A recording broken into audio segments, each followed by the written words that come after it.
شادی اور نکاح کی خوبیاں کیا ہیں؟ لیوات کس نبی کی امت کیا کرتی تھی؟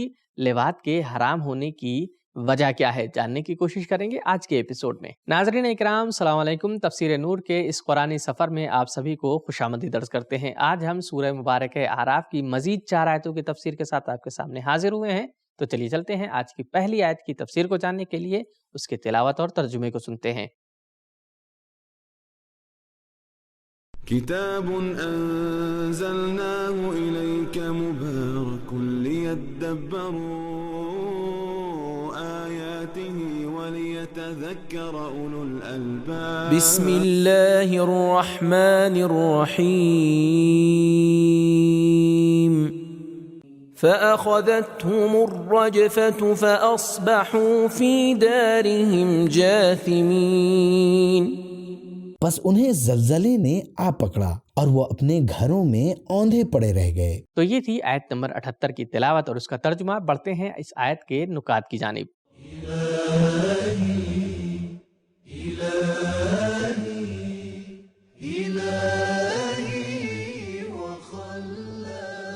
نکات: اس آیت میں بتایا گیا ہے کہ قوم سمود کی ہلاکت رجفہ اور زلزلے کی وجہ سے ہوئی ہے، جبکہ سورہ فصلت کی آیت نمبر 14 اور سورہ زاریات کی آیت نمبر 44 میں ان کی ہلاکت کی وجہ بجلی کی گرج چمک کو بتایا گیا ہے۔ فَأَخَذَتْهُمُ الصَّاعِقَةُ وَهُمْ يَنظُرُونَ، یعنی گرنے والی بجلی نے انہیں اس وقت تباہ کر دیا جب وہ دیکھ رہے تھے۔ شاید اس سے مراد یہ ہو کہ یہ قوم بیک وقت 2 قسم کے عذابوں میں گرفتار ہوئی ہے، اور شاید رجفے سے مراد جسم پر لرزے کا طاری ہونا ہے، جس کی وجہ زلزلہ نہیں بلکہ اندرونی ڈر ہو۔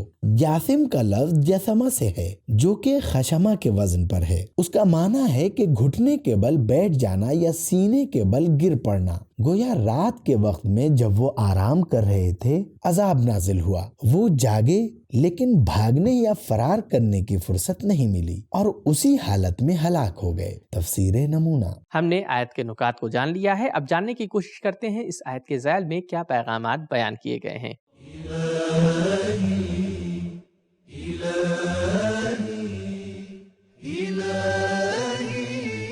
پیغام نمبر 1، الرٹ رہیں کہ خدا کا عذاب اچانک آتا ہے۔ نمبر 2، ایسا بھی ہو سکتا ہے کہ قدرتی آفت اور زلزلے عذاب الہی ہوں۔ نمبر 3، انبیاء کے وعدے ضرور پورے ہوتے ہیں، لہٰذا ان کی جھڑکیوں اور دھمکیوں کو مذاق نہ سمجھیں۔ پچھلی آیتوں میں خبردار کیا گیا تھا اس ناقے کو کوئی تکلیف نہ دو ورنہ تمہیں دردناک عذاب اپنے چنگل میں لے لے گا، لہٰذا رجفہ یہی زلزلہ ہے اور اسی میں دردناک عذاب ہے۔ تو یہ تھی آیت نمبر 78 کی تفسیر۔ بڑھتے ہیں آیت نمبر 79 کی تفسیر کی طرف اور سنتے ہیں اس کی تلاوت اور ترجمے کو۔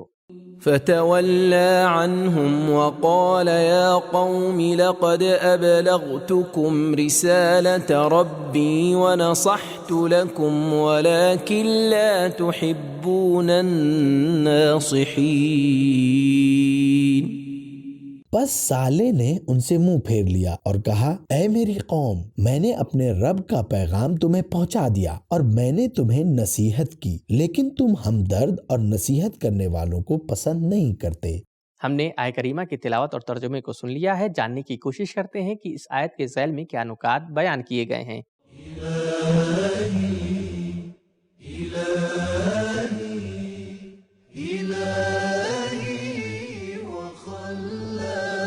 نکات: حضرت صالح علیہ السلام کی اس گفتگو کے بارے میں 2 احتمال ہیں۔ ایک تو یہ کہ ممکن ہے عذاب سے پہلے انہوں نے اپنی قوم کے ساتھ یہ باتیں کی ہوں جو کہ اتمام حجت کے عنوان سے ہے۔ یہ بھی ہو سکتا ہے کہ ان کی ہلاکت کے بعد انہوں نے ایسا کیا ہو، جیسا کہ حضرت رسول خدا نے بدر کے کنویں کے کنارے پر کھڑے ہو کر مردہ کفار کے ساتھ باتیں کی تھیں۔ صحابہ نے پوچھا کہ آیا یہ لوگ سن رہے ہیں؟ فرمایا، ہاں، آپ لوگ ان سے زیادہ سننے والے نہیں ہیں۔ بہار الانوار جلد 6 صفحہ 207 اور 254۔ تو یہ تھے آیت کریمہ کے نکات۔ اب جاننے کی کوشش کریں گے کہ آیت کریمہ کے پیغامات کیا کیا ہیں۔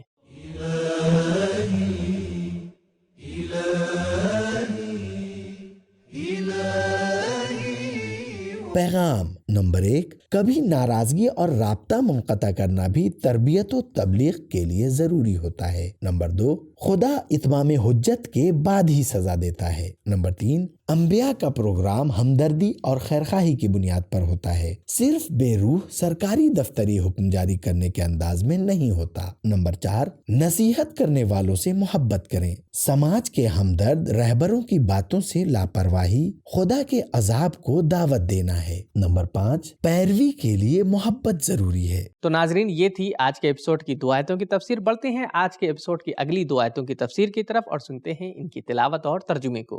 وَلُوطًا إِذْ قَالَ لِقَوْمِهِ أَتَأْتُونَ الْفَاحِشَةَ مَا سَبَقَكُم بِهَا مِنْ أَحَدٍ مِّنَ الْعَالَمِينَ إِنَّكُمْ لَتَأْتُونَ الرِّجَالَ شَهْوَةً مِّن دُونِ النِّسَاءِ بَلْ أَنْتُمْ قَوْمٌ مسرفون۔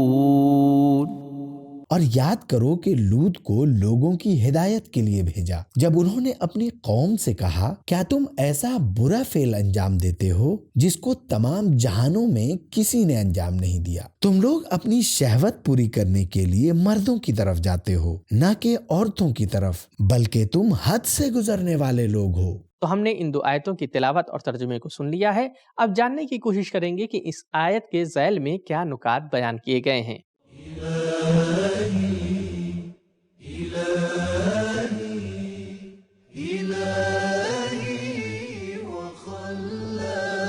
نکات: حضرت لوط علیہ السلام جناب ابراہیم کے رشتہ دار تھے۔ وہ اکیلے شخص تھے جو ان پر ایمان لائے اور ان کے ساتھ ہجرت کی۔ سورہ عنکبوت آیت نمبر 26۔ حضرت ابراہیم نے انہیں ایسے علاقے میں تبلیغ کے لیے بھیجا جہاں یہ برائی عام تھی، اس لیے حضرت لوط علیہ السلام کی اصل ذمہ داری جنسی برائی کے ساتھ مقابلہ کرنا تھا، جو کہ معاشرے کی اہم مشکل تھی۔ حضرت لوط علیہ السلام کی قوم کے لوگ اپنے مہمانوں کے ساتھ لواط جیسا برا عمل انجام دیتے تھے تاکہ لوگ ان کا مہمان بننے سے ڈریں۔ قرآن مجید کے بقول حضرت لوط علیہ السلام نے انہیں اپنی لڑکیوں کے ساتھ شادی کرنے کی پیشکش کی، لیکن انہوں نے اس سے انکار کر دیا۔ شادی اور نکاح میں کچھ خوبیاں ہیں جو لواط اور زنا میں نہیں ہیں، من جملہ: نمبر 1، انس و محبت اور پیار اور رحمت۔ نمبر 2، فیملی سسٹم کی بنیاد رکھنا۔ نمبر 3، اولاد اور نسل کی بقا۔ نمبر 4، انسانی اور فطری طریقہ کار۔ افسوس کہ یورپ نے ہم جنس پرستی کو قانونی حیثیت دے دی ہے اور کچھ ملکوں نے اسے باقاعدہ قانونی شکل بھی دے دی ہے۔ قوم لوط لواط کے علاوہ جوا کھیلتی تھی، بدزبانی کرتی، یہ لوگ راہگیروں کی توہین کرتے، انہیں اذیت کرتے تھے اور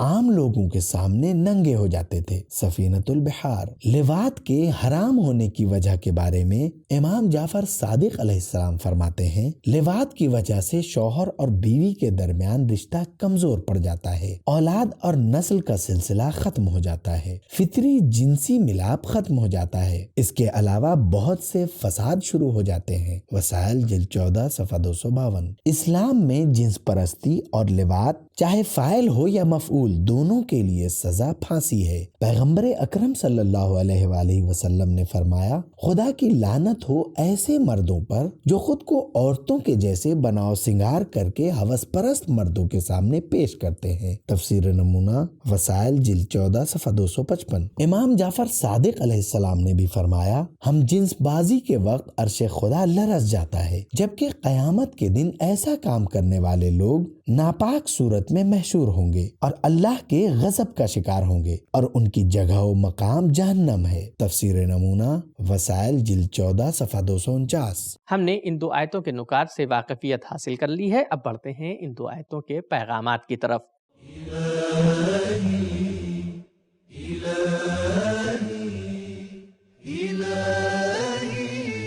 پیغام نمبر 1، ہم جنس پرستی اور لواط کا عمل کبیرہ یعنی بڑے گناہوں میں سے ہے اور بہت ہی برا کام ہے۔ نمبر 2، اگر بت پرستوں کے پاس یہ بہانہ تھا کہ ان کے باپ دادا ایسا کام کرتے تھے، تو بدکاری کرنے والوں کے پاس یہ بہانہ بھی نہیں تھا۔ اس بدکاری اور گناہ کے پیدا کرنے والے وہ خود ہی تھے۔ نمبر 3، برے کام کو وجود میں لانے والے بڑے گناہگار ہوتے ہیں اور سب سے زیادہ مذمت و ملامت کے حقدار ٹھہرتے ہیں۔ نمبر 4، جو فطری راستوں کے استعمال کو چھوڑ کر دوسرے راستوں پر جاتا ہے وہ اسراف کرنے والوں میں سے ہے۔ شہوت کو غیر فطری طریقے سے پورا کرنا اسراف ہے۔ نمبر 5، لواط سماج میں موجود عورتوں کے حق کو ضائع کرنا اور ان کے حق میں ظلم کرنا ہے۔ تو ناظرین، آج کے ایپیسوڈ میں ہم نے یہ جانا کہ شادی اور نکاح کے بہت سے فائدے ہیں، جیسے انس اور محبت، الفت اور رحمت، فیملی سسٹم کی بنیاد رکھنا،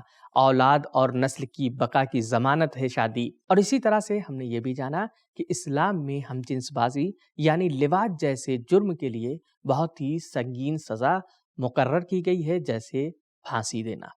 اسی طریقے سے ہمیں یہ معلوم ہوا کہ حضرت لوط کی قوم اپنے مہمانوں کے ساتھ لواط جیسا برا عمل انجام دیا کرتے تھے۔ حضرت امام جعفر صادق علیہ السلام لواط کے بارے میں بیان کرتے ہیں کہ لواط سے انسان کی نسل منقطع ہو جاتی ہے، فیملی کی اندر اہمیت ختم ہو جاتی ہے اور اس کے علاوہ بہت سے مشکلات ایجاد ہوتے ہیں۔ تو اس رمضان سبیل قرآن کے ساتھ قرآن پڑھیں بھی اور سمجھیں بھی۔ ملتے ہیں اگلے ایپیسوڈ میں، تب تک کے لیے شکریہ، خدا حافظ۔ سبیل قرآن، قرآنی سماج کی پہچان۔